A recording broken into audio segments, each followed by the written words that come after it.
ما قلت الزمالك بجمهوره غير، ما حدش صدقني. الزمالك يا استاذ بجمهوره غير.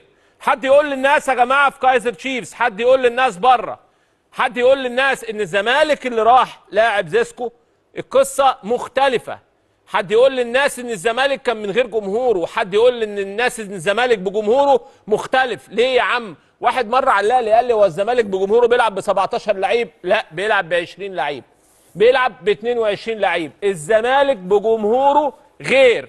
النهارده فرقه نادي الزمالك تاخد العلامه الكامله. معتمد جمال النهارده عامل مباراه كبيره جدا جدا. لعيبه الزمالك النهارده الحقيقه عامله اداء رائع. اللي ياخد الجايزه النهارده والتكريم جمهور نادي الزمالك اللي عمره ما يأس، اللي عمره ما كل ومل في المباراه، ان حاضر على طول بقوه. جمهور الزمالك النهارده هو المدرسه، وجمهور الزمالك النهارده هو صاحب المدرجات، هو صاحب الفوز فعلا.